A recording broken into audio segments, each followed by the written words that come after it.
네, 여러분, 오늘은 추수감사주일입니다. 한 해 동안 우리 삶의 농사를 열심히 여러분 지으셨는데 하나님께서 또 은혜를 주셔서 오늘 여기까지 우리가 왔습니다.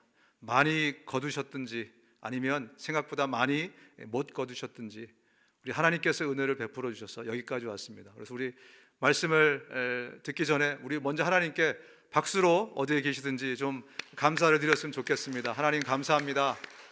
주님 감사합니다. 주님 감사합니다. 네.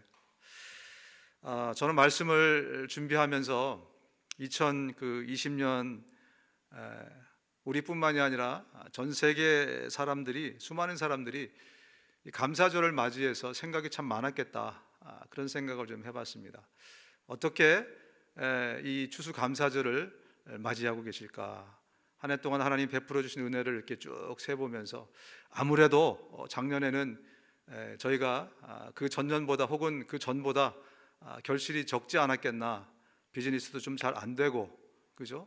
모든 것이 이렇게 좀 막혀버렸고, 그리고 사람들도 제대로 우리가 만날 수 없고, 이런 환경 가운데 2020년을 거의 9달인가요? 9달을 저희가 지냈는데, 이 순간에 우리가 감사절을 맞이하면서 우리 성도들은 과연 무슨 생각을 하실까? 제가 참 궁금했습니다. 이런 가운데 저도 생각하면서 하나님 어떤 말씀을 주시겠습니까? 기도하다가 하나님 앞에 받은 말씀이 오늘 하박국 3장 17절부터 21절까지의 이 말씀입니다. 요즘 우리하고 아주 비슷한 상황이 성경에도 기록이 되어 있더라고요. 지금부터 2600년 전에 하박국이 살던 시절, 바로 그 시절이 오늘 저와 여러분들이 겪는 이런 어떻게 보면 혼돈의 시대, 그죠? 막막한 삶, 일상이 깨져버리고 무뎌진 그런 생활이 2600년 전에도 하박국 시절에 있었습니다. 요시야 왕이라는 아주 하나님을 잘 섬기던 왕 중에 하나인데, 이 왕이 전쟁에 참가했다가 전쟁에서 전사를 합니다. 아니, 어떻게 이런 일이 있을 수 있을까? 우상을 섬기던 왕도 아니고 아주 신실했던 왕인데 사람들이 굉장히 좀 혼란스러웠을 것입니다. 요시야 왕이 죽고 왕이 있어야 되니까 이스라엘 백성들이 그 아들을 추대했어요. 요아하스라는 왕을 추대했는데 이 이집트의 바로 누고 왕이 단번에 그 왕을 그냥 폐위시켜 버립니다. 그리고 자기 마음대로 여호야김이라는 왕을 떡하니 세워버린 거예요. 사람들이 정말 혼란에 빠졌습니다. 정치적으로, 경제적으로, 또 특히 하나님을 많은 사람들이 기대하고 있었는데, 이스라엘 백성들이 하나님의 백성이지 않습니까? 그런데 하나님은 마치 자신의 백성을 버린 듯한, 그렇게 외면하시고, 도처에서는 악한 일들이 막 일어나고, 막 너무나 혼란스럽고 너무나 당황스러운 그런 일들이 계속 진행이 되고 있을 때 하박국이 하나님 앞에 나가서 묻습니다. 하나님, 왜 이런 일이 우리에게 이루어지고 있습니까? 왜 이런 사태가 우리 삶에서 일어나고 있습니까? 하나님은 지금 어디 계십니까? 이러한 질문을 시작하면서 하박국 1장이 시작이 됩니다. 살려달라고 부르짖어도 듣지 않으시고 폭력이다 하고 외쳐도 구해주지 않으시니 주님, 언제까지 그러실 겁니까? 어찌하여 나로 불의를 보게 하십니까? 어찌하여 악을 그대로 보기만 하십니까? 약탈과 폭력이 제 앞에서 벌어지고 다툼과 시비가 그칠 사이가 없습니다. 이 구절을 읽는데 이게 마치 오늘 저와 여러분들의 현실을 그대로 얘기해 주는 그런 항변이 아닌가 생각을 해봤습니다. 지난주 우리 말씀을 나눴던 것처럼 너무나 당연했던 것들이 이제는 당연하지 않은 그런 시대를 우리가 살고 있습니다. 표준이 흔들리고 정치, 경제, 사회, 이 팬데믹 때문에 모든 것들이 거의 막힌 것 같은 그런 한 해를 우리가 살았습니다. 그러면서 아마 우리 중에 많은 분들도 하박국처럼 그렇게 하나님 앞에 항변하셨을 것입니다. 하나님, 왜 이런 일이 우리 삶 가운데 일어나죠? 우리가 하나님의 자녀들 아닙니까? 그런데 어떻게 우리 삶에 이런 일을 하나님 허락하십니까? 이렇게들 질문하신 분들이 꽤 계시지 않았을까 생각을 해봅니다. 이 하박국 선지자는 여러 번 하나님께 묻습니다.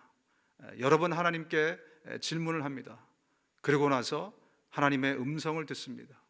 그리고 결론을 내리기를, 그 결론이 바로 오늘 우리가 읽은 이 본문의 부분입니다. 결국 하박국은 나는 하나님으로 인하여 감사와 기쁨을 올려드릴 것이다, 이런 고백을 하박국이 하게 됩니다. 저와 여러분들이 하박국과 비슷한 질문을 황별을 하나님께 드렸다면 우리의 결론도 하박국의 고백과 같은 결론이 되어야 되지 않을까 생각을 해봅니다. 오늘 이 하박국의 감사의 또 기쁨의 이 고백을 저희가 살펴보면서 하나님께서 저와 여러분들에게 이 감사절에 주시는 그 레슨들을, 메시지들을 다시 한번 좀 생각해보는 그런 시간을 좀 가졌으면 좋겠습니다. 본문으로 돌아가면 17절, 18절을 제가 읽어드리겠습니다. 비록 무화과 나무가 무성하지 못하며 포도나무에 열매가 없으며 감람나무에 소출이 없으며 밭에 먹을 것이 없으며 우리의 양이 없으며 외양간에 소가 없을지라도 나는 여호와로 말미암아 즐거워하며 나의 구원의 하나님으로 말미암아 기뻐하리로다. 여러분, 인간은 이 먹고 사는 이 문제, 먹고 사는 게 넉넉하게 되면 감사하게 되고, 이게 좀 부족하면 불평, 불만이 터져나오고, 이게 인간입니다. 하나님 앞에 가서도 똑같습니다. 좀 먹고 사는 게 좀 해결이 되고 넉넉하면 하나님께 감사하고, 또 아니면 불평, 불만을 하나님께 올려놓고 또 원망을 드리기도 하고, 이게 인간입니다. 지난 한 해 동안에 이제 우리 이 9개월 동안 거의 팬데믹 때문에 어려운 시간을 지냈는데, 그럼에도 불구하고 어떤 성도님이 오셔서 목사님, 이번 한 해 정말 너무 감사합니다. 정말 하나님께 감사합니다. 왜 그러세요? 이렇게 물어보면 틀림없이 오늘 하박국의 고백과는 반대로 먹을거리가 넉넉했다는 겁니다. 돈도 좀 많이 벌고 풍성했다는 겁니다. 그래서 하나님께 감사했다는 거죠. 또 어떤 성도들은 오셔서 정말 이 감사절을 맞이했는데 제가 뭘 감사해야 될지 모르겠어요 라고 하시는 그런 분들의 얘기를 들어보면 하박국의 고백하고 똑같습니다. 무화과 나무에 열매가 없고요, 포도 열매도 별로 없고 외양간에 소도 없고 뭐를 감사해야 될지 모르겠습니다. 이렇듯 우리 인간은 먹거리가 좀 넉넉하고 풍성하면 감사가 막 넘쳐나고요, 그렇지 않으면 원망과 불평과 불만들이 우리 삶에서 스멀스멀 새어 나오고 있습니다. 그렇기 때문에 여러분, 하나님은 이 먹고 사는 문제를 가지고 우리를 항상 다루십니다. 그렇기 때문에 하나님은 이 우리 삶에 아주 에센셜한 이 문제를 가지고 우리를 잘 다루신다는 것을 저와 여러분들이 꼭 기억해야 될 줄로 믿습니다. 저와 여러분들 중에 우리 이 먹고 사는 문제가 전적으로 하나님께 달렸다, 이것을 믿지 못하는 분은 아무도 안 계실 줄로 믿어요. 그렇죠? 우리 삶에 먹고 사는 모든 문제가 하나님께 달려 있습니다. 이것은 우리가 다 믿음으로 가지고 있고 다 믿고 사는 바입니다. 그렇다면 어떻게 해야 하나님께서 우리 먹고 사는 문제를 해결해 주실 수 있을까요? 어떻게 해야 그 하나님이 여러분의 먹고 사는 문제를 해결해 주실 수 있을까요? 하나님께서는요, 순서를 정하셨습니다. 이렇게 순서를 정하시고 이 순서대로 하면 주님이 약속하셨습니다. 내가 너의 먹고 사는 문제를 해결해 주리라. 오늘 이 주님이 주시는 이 교훈, 이 레슨은요, 정말 저와 여러분들에게 황금 같은 레슨입니다. 여러분 잘 들으시기 바랍니다. 주님이 우리에게 순서를 정해 주셨는데 이 순서대로 하면 우리 먹고 사는 문제를 하나님이 책임지시겠다고 말씀하시는 거예요. 이게 성경의 약속이고 주님의 언약입니다. 주님이 어떻게 순서를 정하셨냐면, 먹고 사는 문제와 상관없이 먼저 하나님께 나오고 그리고 먼저 감사하면, 그러면 하나님께서 여러분의 먹고 사는 문제를 책임져 주시겠다는 것입니다. 다시 말씀드리겠습니다. 하나님이 순서를 정하셨어요. 이 땅을 지으신 분이 하나님이신 걸 여러분 믿으십니까? 그리고 이 땅을 지으셨는데 해가 서쪽에서 뜨지 않고 동쪽에서 뜨게 이렇게 하지 않고 해가 어디서 뜨죠? 동쪽에서 떠서 쫙 가서 서쪽으로 이렇게 지는 거잖아요. 그죠? 물이 밑에서부터 위로 올라갑니까? 물은 위에서부터 밑으로 내려오도록 하나님이 순서를 정하셨어요. 그런데 성경을 보니까 오늘 본문을 통해서 주님이 하신 말씀이 뭐냐면, 오늘 본문뿐만이 아니라 성경의 여러 군데서 주님이 말씀하세요. 하나님이 언제 우리의 먹거리를 책임져 주시냐면, 주님의 순서대로 따라갈 때 주님이 책임져 주시겠다는 거예요. 먼저 먹고 사는 문제와 상관없이 하나님께 나오고, 그리고 나서 먼저 감사하고, 그러면 하나님께서 먹고 사는 문제를 책임져 주시겠다는 거예요. 근데 우리 인간은 어떻습니까? 그 순서를 반대로 하고 있어요. 먼저 주님이 우리에게 먹고 사는 문제를 해결해 주시면, 그러면 내가 하나님께 가고 내가 감사하겠습니다. 우리 하나님의 순서와 인간의 순서가 늘 우리 안에서 갈등을 일으켜요. 여러분, 지난 한 해를 살아가시면서도 아마 이 많은 갈등 가운데 여러분이 사셨으리라고 믿습니다. 하나님은 먼저 말씀하십니다. 나에게 먼저 나와라.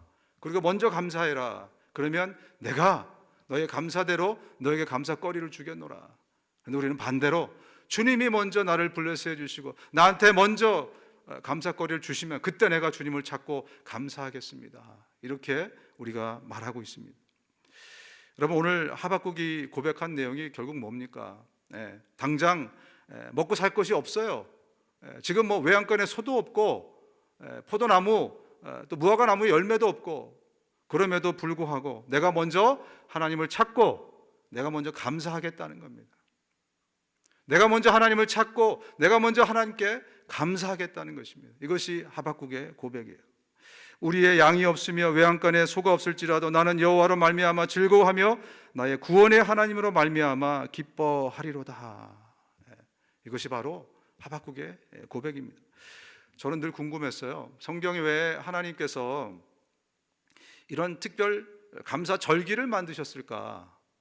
그렇죠? 여러분들도 아마 한두 번은 그런 생각을 해보셨을 텐데, 제가 학생 때는 뭐 공휴일을 하나님이 주셔갖고 이렇게 좀 학교도 안 가고 그래서 참 이스라엘에 살았으면 참 좋겠다. 절기가 되게 많잖아요, 그죠?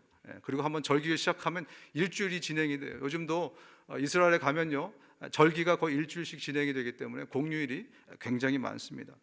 아니면 친척들을 좀 오랜만에 다 모아서 우애를 좀 다지라고 이런 절기를 주셨는가? 여러분, 하나님께서 언제 이스라엘 백성들에게 절기를 지키라고 절기를 주셨을까요? 어디서 주셨나요? 성경을 뭐 잘 보시는 분들은 금방 대답이 나오실 겁니다. 아이러니하게도요, 하나님이 절기를 주신 것은 광야에서 출애굽을 막 시작해서 1년 안에 주신 것이 절기입니다. 절기를 지키래요. 근데 이 절기가 다 보면은 추수감사와 연결이 되어 있습니다. 여러분 잘 아시는 것처럼 유월절, 또 오순절, 초막절, 이게 다 추수감사절이에요. 사실은 추수감사와 연결이 된 절기, 3대 절기가 있습니다. 그런데 잘 생각해 보시면 이스라엘 백성들은 한 번도 추수를 해본 적이 없습니다. 왜? 이스라엘 백성들은요, 유목민들이었어요. 농사 짓던 사람들이 아닙니다. 대부분이 절대 다수가 유목민이었어요. 고센 땅에서 이집트에 있을 때에도 양을 치고 소를 치고 했던 사람들이며, 농사 져본 적이 없는데 추수감사 절기를 지키라는 겁니다. 그것도 지금 광야에서부터 그것을 주셨어요. 그리고 아직 가나안 땅에 들어가려면 얼마 남았습니까? 우리는 알죠. 39년이 더 남았어요. 그죠? 아직 추수를 하려 그러면 아직도 많이 남았어요.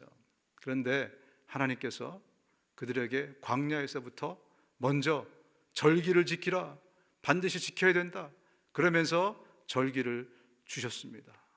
왜 주셨는가? 먹고 사는 문제에 부딪히기 전에 미리부터 하나님께 나오라는 것입니다. 소출의 풍성함과 그러함과 상관없이 미리부터 하나님께 감사의 법을 배우라는 것입니다. 먼저 하나님께 나오고, 그리고 먼저 하나님께 감사하면, 그러면 내가 너의 삶을 책임져 주겠다. 바로 이게 하나님께서 이스라엘 백성들에게 미리부터 절기를 정해주시고 절기법에 대해서 소세히 다 설명하시고, 이것이 추수감사와 연결해서 미리 이스라엘 백성들에게 주신 것입니다. 하나님이 원하시는 것은 먼저 우리가 가진 것과 상관없이 하나님께 먼저 달려가고 먼저 감사하고, 바로 그럴 때 하나님께서 우리에게 풍성히 넉넉히 우리의 먹거리를 채워주시겠다는 겁니다. 그런데 우리 인간은 계속해서 반대 얘기를 하고 있어요. 반대 생각을, 반대 의견을 내고 있어요. 하나님이 먼저 우리에게 먹거리를 주시고 풍성히 해주시면 그때 우리가 하나님께 전심으로 달려가겠습니다. 전심으로 감사하겠습니다. 여러분, 이 순서가 바뀌면 우리 삶이 달라질 것이라고 주님이 말씀하고 계신 것입니다. 이 순서를 바꾸면 주님이 우리의 삶에 주님의 방법대로 역사하시겠다고 오늘 이 추수감사절에 다시 한번 저와 여러분들에게 말씀을 하시는 것입니다. 이스라엘 3대 절기 6월절에는 먼저 보리를 추수합니다. 오순절에는 밀을 추수하고 초막절에는 각종 과일을 추수하게 됩니다. 하나님께서는 이 3대 절기를 모든 이스라엘 성인 남성에게 지켜야 된다라고 그렇게 법으로 명령하셨어요. 출애굽기 23장 14절에 이렇게 말씀합니다. 너희는 한 해에 3차례 나의 절기를 지켜야 한다. 이건 어마어마한 명령입니다. 3차례 동안 이것을 지킨다는 것은요, 정말로 쉽지 않습니다. 농사를 짓는 사람들에게 정말로 쉽지 않다는 거예요. 남자들이 자리를 비우면 누가 추수할 겁니까? 추수가 기계적으로 딱딱딱 이렇게 끝나나요? 그렇죠? 그렇지 않은 상태에서 벌써 절기는 정해져 있어요. 추수를 끝내든지 못 끝내든지 그 절기는 지키러 가야 됩니다. 6월절 가야 돼요. 또 오순절 가야 돼요. 그 다음에 초막절에도 가야 돼요. 3번을 지키라고 말씀하셨어요. 이것도 문제지만요, 여러분, 추수를 일찍 다 끝냈어요. 열심히 해가지고 끝냈어요. 그래서 그 곡식들을 다 창고에 쌓아놓습니다. 그런데 당시에는 경찰이 없습니다. 당시에는 군인도 없어요. 그리고 주변에 이방 족속들이 다 살고 있습니다. 그걸 누가 지켜줄 겁니까? 한 해 동안 열심히 해서 벌어놓은 그것을 누가 지켜줄 거냐는 거예요. 이것은 정말 힘든 겁니다. 소는 누가 키우나? 이 말하고 똑같아요. 성인 남성들이 다 예루살렘으로 올라가 버리면 이제 부녀자들밖에 남지 않는데 누가 그것을 지켜주냐는 거죠. 그런데 하나님이 그것을 하시겠다는 거예요. 우리 계산으로는 계산이 안 나오잖아요, 그죠? 우리의 셈으로는 셈이 안 됩니다. 그런데 하나님이 그 소를 키워주시고 지켜주시겠다는 거예요. 이게 하나님의 약속이고 주님이 요구하시는 것입니다. 이스라엘 백성들이요, 이 절기를 지키기 위해서 예루살렘 가기 위해서 저쪽에 요당 동편 같은 경우는 세 지파가 살고 있잖아요, 그죠? 므낫세 지파, 반 지파가 살고 있고 거기에 갓 지파도 있고 루벤 지파도 있고. 근데 특별히 루벤 지파는 맨 밑에 살아요. 만약에 그쪽에서 출발해서 예루살렘까지 올 때는요, 거의 2주에 걸려요. 2주간. 오는 데만 2주간이에요. 가는 데만 2주간이에요. 절기 지키는데 1주간입니다. 그러면 한 달이 날아가는 거예요, 그죠? 여리고에서 예루살렘까지 가는데도 이틀 3일이 걸리거든요. 그런데 그 밑에 집에, 그 지방에 있는 혹은 저 위에 있는 지파들에서 이 절기를 지키기 온다는 것은 거의 한 달을 비워야 되는데, 그렇게 따지면 세 절기를 다 지키라고 그랬으니까 1년에 3달을 빠져야 돼요. 소는 누가 키우나? 이런 말이 나오게 되지 않습니까? 그러다 보니 이스라엘 백성들이 계산하기 시작했어요. 3달 동안 빠지고 이거 아무것도 안 된다. 그래서 3번이 2번으로, 2번이 1번으로 결국은 오지 않게 되는. 그리고 여러분, 농사를 한 번도 지어본 적이 없는 사람이 농사를 지어야 되는 겁니다. 우리 한국에 요즘 이제 귀농하는 사람들이 되게 유행이더라고요. 귀농하는 분들이. 귀농하는 사람들에게 절대적인 존재가 누군지 아십니까? 이웃집 사람들이에요. 동네 이장입니다. 이스라엘 백성들도 마찬가지였을 겁니다. 농사를 지어본 적이 없어요. 가서 이웃에게 요청했을 것입니다. 가서 농사법을 배우지만 그들의 문화를 배우고 그들의 풍습을 배우고, 그러다 뭐까지 배우죠? 우상 섬기는 법까지 배우게 됩니다. 절기를 점점 지키지 않으면서 점점점 사람들은 세상의 풍습과 우상들을 섬기는 그 일로 빠져들기 시작하면서 하나님을 하나둘씩 떠나가기 시작했더라. 그래서 펼쳐진 시대의 이야기가 바로 사사기입니다. 사사기.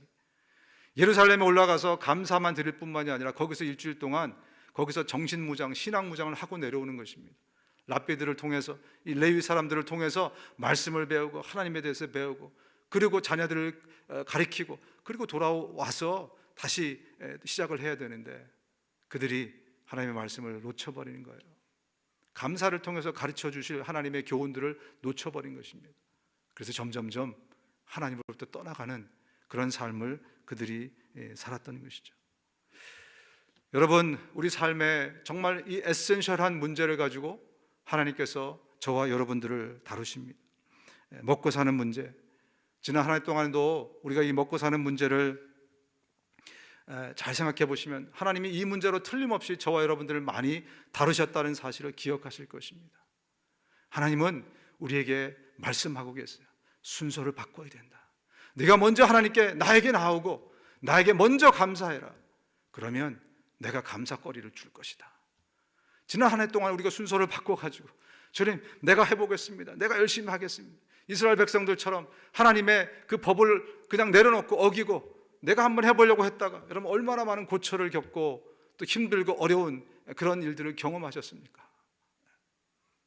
다가오는 이 한 해는 이제 내년 땡스기빙까지 우리가 순서를 좀 바꿔봤으면 좋겠습니다. 그럼 믿음이 요구됩니다. 우리의 계산을 내려놓으셔야 돼요. 우리의 경험을 내려놓고 하나님의 새로운 경험을 하나님이 오늘 기점으로 하기를 원하십니다. 이 땡스기빙을 기점으로 내년 땡스기빙까지 우리가 여태까지 생각했던 우리의 계산을 내려놓고 우리의 생각을, 우리의 순서를 내려놓고 먼저 하나님을 찾고 먼저 하나님 것을 붙들고 먼저 그의 나라와 의를 구하고, 그래야 하면 모든 것을 더하시는 하나님을 경험할 수 있는 우리 모두가 되실 수 있기를 주님의 이름으로 축원합니다. 한 가지 더 3장 19절 말씀입니다. 주 여호와는 나의 힘이시라. 나의 발을 사슴과 같게 하사 나를 나의 높은 곳으로 다니게 하시리로다. 아멘. 지금 하박국이 고백하고 있는 내용을 정리하자면 바로 이겁니다. 지금 무화과 나무에 열매가 없고 포도나무에 포도가 없고 외양간에 소가 없어도 이 소유가 나의 힘이 아니라 나의 힘은 여호와 하나님이시다라는 것을 고백하는 거예요. 이 환경이 나의 힘이 아니라 여호와 하나님이 나의 힘이시기 때문에 그 힘으로 나로 하여금 사슴처럼 내 발을 사슴발 같게 하사 높은 곳을 다니게 하시는 것이다. 뭐가 힘이라고요? 소출이 힘이 아니라는 거예요. 재산이 힘이 아니라는 거예요. 어떤 좋은 환경이 힘이 아니라는 겁니다. 여호와 하나님이 내 힘이심으로 그 하나님이 나로 하여금 내가 갈 수 없는 바로 그것까지 나를 가게 만드는 그 힘이 하나님으로부터 나오니 나는 하나님으로 인하여 감사하고 나는 하나님으로 인하여 기뻐하리라. 이게 이 하박국이 내린 결론이고 그의 믿음의 고백입니다. 우리 모두의 고백이 되실 수 있기를 주님의 이름으로 축원합니다. 우리가 가진 것이 힘인 것 같죠? 내가 쌓아놓은 어떤 지위가 힘인 것 같죠? 그렇지 않습니다. 나로 하여금 정말 저 높은 것을 오르게 하는 것은 바로 우리 하나님, 그분이시라는 것입니다. 좋은 환경이 여러분 진정한 감사를 만들어낼 수 있을까요? 저는 5성급 호텔에 가서도 컴플레인하고 불평불만을 늘어놓는 사람을 봤습니다. 5성급 호텔, 요새는 6성급도 있는지 모르겠지만 우리가 갈 수 있는 어떤 공간의 개념으로 따졌을 때 최고의 퍼실리티가 아니겠습니까?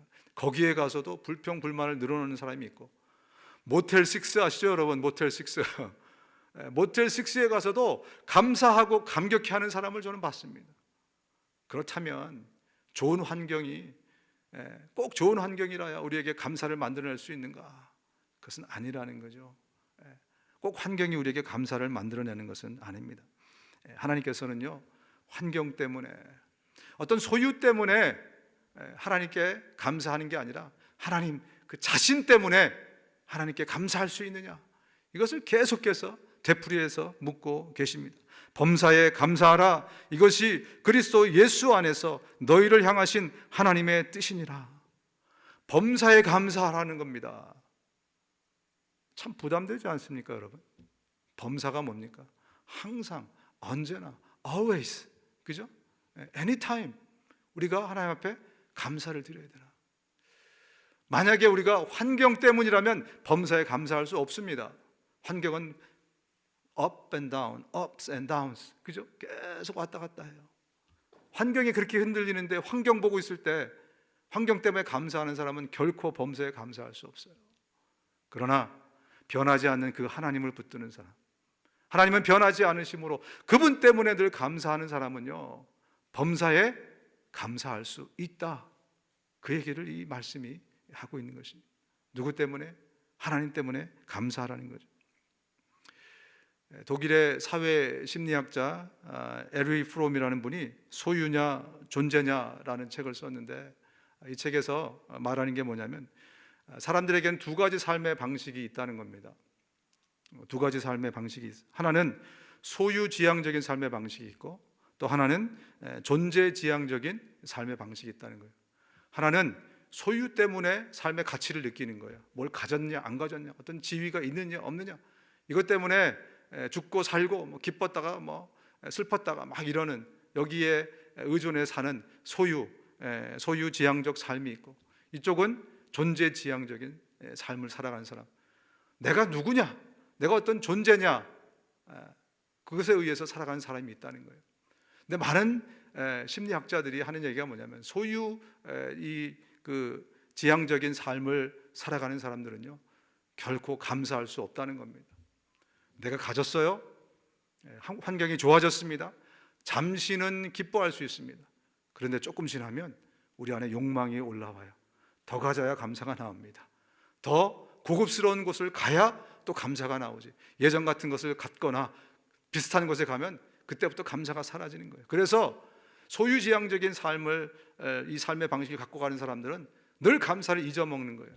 그러나 존재지향적인, 내가 누구인가 때문에 감사하는 그 사람들은요, 늘 감사하면서 살아갈 수 있다는 것입니다. 출애굽기 1장을 보면 이스라엘 백성들이 하나님 앞에 뭘 하냐면요, cry out to the Lord, 하나님 앞에 막 부르짖습니다. 주님, 우리 죽겠어요. 우리 400년 동안 지금 노예 생활을 했는데 이제 우리 좀 해방해 주십시오. 우리 좀 살려 주십시오. 막 cry out to the Lord, 하나님 앞에 막 울부짖습니다. 그래서 하나님이 그들을 불쌍히 여기셔서 어떻게 합니까? 그들을 노예로부터 해방시켜 주신 거예요. 그래서 홍해를 건너게 하십니다. 그리고 광야 가운데 딱 데려가시면서 밤에는 불기둥, 낮에는 구름기둥, 아침에 눈을 딱 뜨면 만나가 소복히 내려있고 5성급 호텔 같은 삶을 주신 겁니다. 그렇게 수고하고 막 노동하고 힘쓰고 얼마나 힘들었으면 하나님 앞에 그렇게 막 울부짖었겠습니까? 출애굽기 1장을 보세요. 그들이 울부짖은 흔적들이 나와 있습니다. 근데 이제는 어려운 말로 무의도식 할 수 있는 삶을 주신 겁니다. 무의도식. 일하지 않아도 돼요. 광야 생활이 얼마나 정말 좋습니까? 하나님이요, 뭐 신발도 떨어지지 않게 해주시고요, 텐트 폈다 접었다 맨날 하는데 텐트도 떨어지지 않게 해주시고, 날마다 먹거리 주시고, 불기둥 구름기둥 5성급 호텔. 근데 그들이 뱉어내는 것은 감사가 아니었습니다. 뭐죠? 불평과 불만이었어요. 원인이 뭘까요? 어디서 문제가 생긴 건가요? 그렇습니다. 그들이 가졌던 것은 이 환경이 바뀌었다고 그들이 막 불평하다가 감사가 나고 이러는 것이 아니에요. 그들의 근본적인 문제가 뭐냐면 이 소유지향적인 삶을 살았던 것, 바로 그것 때문입니다. 그들이 갖고 있었던 삶의 이 태도, 삶의 방향은 늘 소유지향적인 삶을 살았어요. 이것을 어려운 말로 전문 용어로 노예근성이라고 합니다. 노예근성. 그래서 뭔가를 내가 가져야 행복한 거예요. 더 가져야 되고 더 누려야 되고. 그러니까 하나님이 거기서 정말 멋진 하늘의 양식을 주셨는데도 불구하고 파를 찾고 양파를 찾고 그랬던 것입니다. 하나님께서는 저와 여러분들이 소유지향적인 삶이 아니라 존재지향적인 삶을 살기를 원하십니다.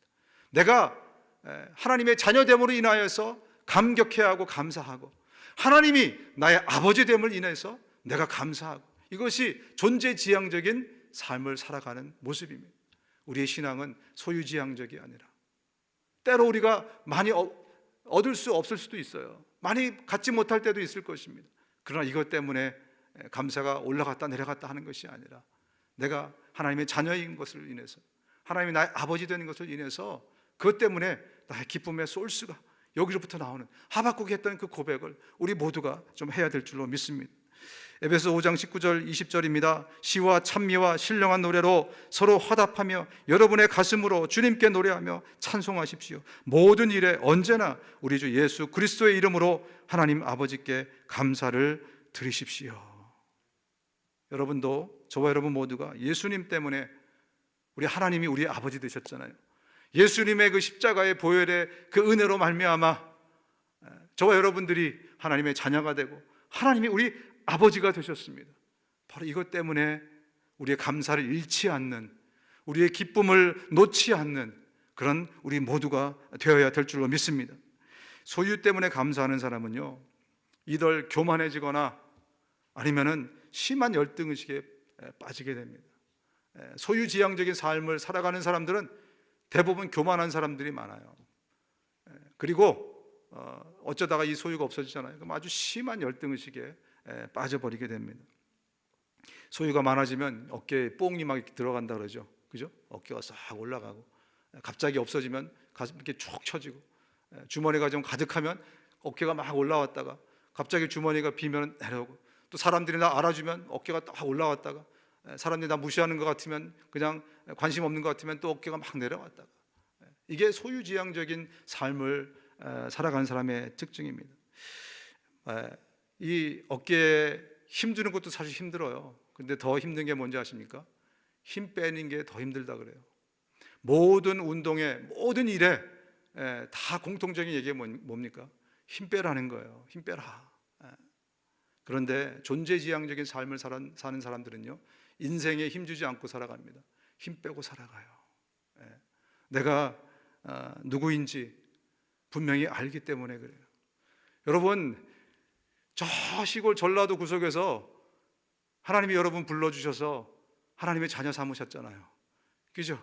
저 경상도, 저 충청도, 저 강원도, 저 제주도, 저 서울의 변두리, 저 경기도, 아무도 알아주지 않는 무명의 나, 아무것도 아닌 나를 하나님이 불러주셔서 지금 이 지구상에서 살기 가장 좋다는 도시 중에 하나, 교육도시로 알려진 이 얼바인, The City of 얼바인에 여러분들을 불러주시고 하나님의 자녀 삼아주시고 하나님이 우리의 아버지 되어주시고, 그런데 좀 더 가졌다고 한들, 좀 덜 가졌다고 한들 그것이 뭐 그리 대수냐는 겁니다.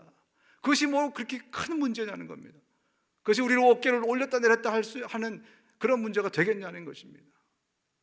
하나님은 저와 여러분들이 늘 하나님이 우리의 아버지 되심을, 내가 하나님의 자녀임을 기억하며 살기를 원하십니다. 존재지향적인 삶을 살기를 원하십니다. 그래서 감사를 잊어먹지 않고 교만하지 않고 늘 겸손하게 우리 인생의 힘을 다 빼고 오직 하나님을 의지하고 바라보면서 그렇게 살기를 원하십니다. 그리고 여러분, 정말 소유에 계속 관심이 있다면 이 소유를 영적인 것으로 전환하십시오. 영적인 것으로 전환. 결국 주님이 우리에게 가득히 부어주시기 원하는 것은 영적인 소유지, 이 땅에서 곧 사라질 물질적인 육신적인 소유가 아니라는 것을 여러분 꼭 기억하십시오. 그래서 때로 하나님, 왜 나에게 우리 창고에 이렇게 열매가 가득하지 못합니까? 라고 하셨을 때 하나님 안타까운 마음으로, 야 이 녀석아, 내가 너에게 정말 주기 원하는 것은 곧 당장 사라질 이 포도나무 열매, 무화과나무, 이게 1년을 가겠니 2년을 가겠니, 이게 아니라 영적인 소유라, 영원히 잊어버리지 않을, 영원히 남을 그것을 네가 소유하기를 내가 원한다. 주님의 음성을 들으실 수 있으시기를 바랍니다. 다 같이 마지막으로 읽겠습니다. 고린도후서 4장 18절입니다. 함께 읽겠습니다. 시작. 우리가 주목하는 것은 보이는 것이 아니요 보이지 않는 것이니 보이는 것은 잠깐이요 보이지 않는 것은 영원합니다. 영원한 것을 주목하실 수 있는 우리 모두가 되실 수 있기를 주님의 이름을 축원합니다.